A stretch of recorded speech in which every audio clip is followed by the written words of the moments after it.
Rohit sound छतरम चौराहा का होगा।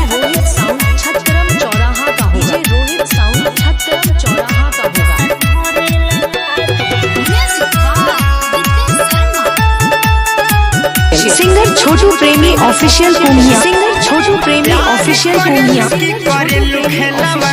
समझ में न आवे हो जब हम फोन करिए करे जा बिजी बतावे हो। अरे ऐसा कोनो बात नहीं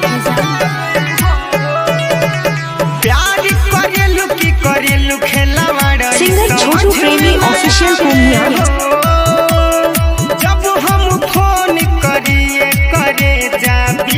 बतावे हो बतावा कहाँ ऐसे न फिर के देखाई तो हंसा को मिटा दी हो। कहता तारा फोटो पर भतार लिख के ये जानू ये स्टेटस लगाती हो। कहता तारा फोटो पर भतार लिख के ये जानू ये स्टोरी लगाती हो। बोला ना सिंगर छोटू प्रेमी ऑफिशियल पूर्णिया।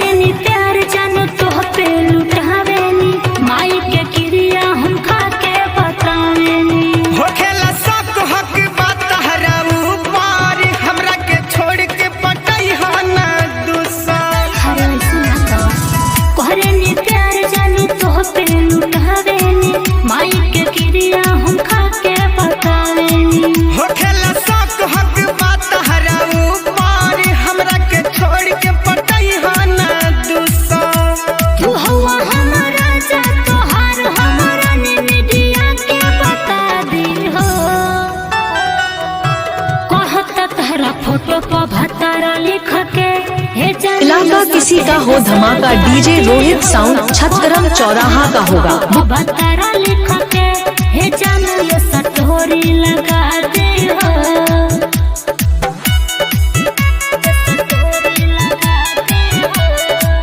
सिंगर छोटू प्रेमी ऑफिशियल पूर्णिया। सिंगर छोटू प्रेमी ऑफिशियल पूर्णिया। सिंगर छोटू प्रेमी ऑफिशियल पूर्णिया। चल जाए जान बाकी छोटी न साथ हो। जिंदगी जिए के चाहे धके तहर हाथ हो। कबो नदी है उनका अखिया में आंसू तहर बिन मर जाई है बिकस बेआंसू। हर कबो चल जाए जान बाकी छोटी न साथ हो। जिंदगी जिए के चाहे धके तहर हाथ हो। कबो नदी है उनका अखिया में आंसू तहर बिन मर जाई है बिकस बेआंसू।